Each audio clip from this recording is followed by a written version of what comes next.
후보님 반갑습니다. 예, 지명된 것을 축하드리고요.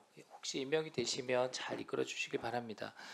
공직자 출신이셔서 특별히 어떤 결격이 있다기보다는 공직생활 동안에 자기관리 철저히 해오신 것으로 그렇게 평가가 되고 있습니다. 근데 정관예우 논란이 좀 있더라고요. 자료 한번 보여주시죠. 보도는 보셨죠, 후보자님? 네, 예, 2023년 6월부터 1년 동안에 수협중앙회 수산업발전 자문위원회에서 활동하셨죠?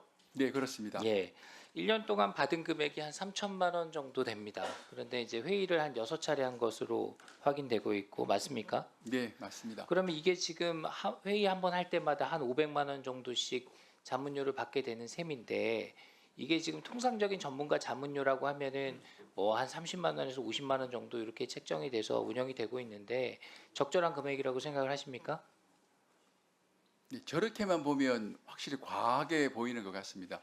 다만 조금 설명을 드려도 되겠습니까? 예, 말씀 주시죠. 그 2023년 6월에 이제 수산업발전자문위원회를 수협중앙회가 구성을 했습니다. 당시에 후쿠시마 원전 오염수 방출이 굉장히 국민적으로 우려가 컸던 사안이고 네. 그래서 그 대응하기 위해서 만들면서 제가 처음에 듣기로는 1년 동안 여러 가지 일들이 있을 수가 있으니 최소한 한 달에 한 번 정도는 모일 거고 대외 활동도 하게 될 것이다라고 하면서 1년 계약으로 이제 자문 계약을 예, 좋습니다. 저뿐만 아니고 다른 예. 위원님 같이 다 그렇게 해서 좋습니다. 예. 회의 이외에도 여러 활동들이 있을 거다 이렇게 말씀을 듣고 하신 거라는 거잖아요. 예. 제가 뭐 그 입장은 받아들이겠습니다만 그러면은 전화자문이나 아니면 다른 회의 참석이나 아니면 뭐 그 외부의 활동을 추가적으로 하신 게 있습니까? 예. 그 어떤 전화로도 걸 했죠? 그 주제가 이제 처음에 후쿠시마만 할 줄 알았는데 네.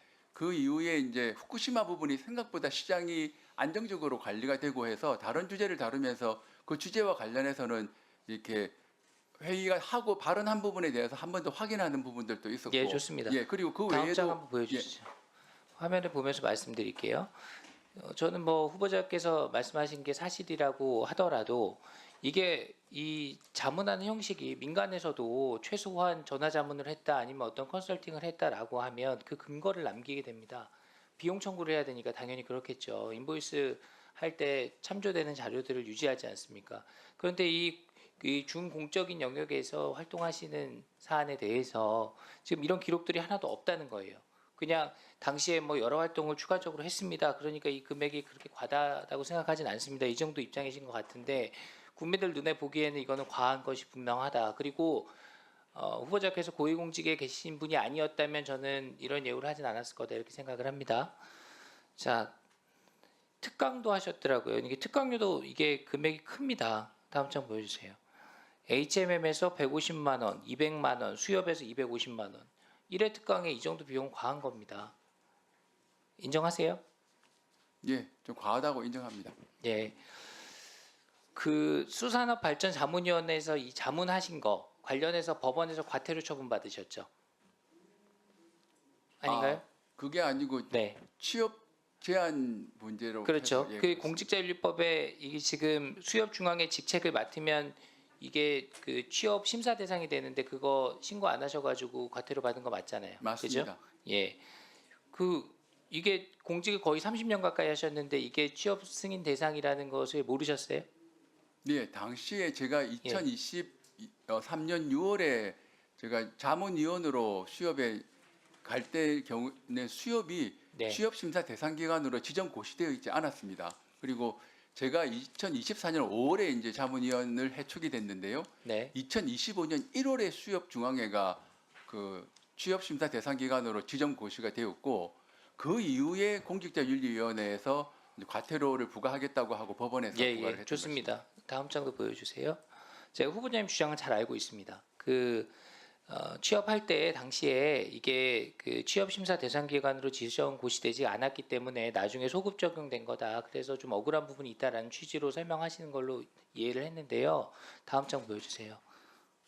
이게 지금 그 인사혁신처 해석은 전혀 달라요. 이게 지금 수산업협동조합 중앙에는 이게 그 당시에 취업 대상 기관으로 고시된 것은 아니었지만 이게 그 고시가 되기 이전 기간에도 취업 심사 대상 기관으로 고시된 것으로 보아야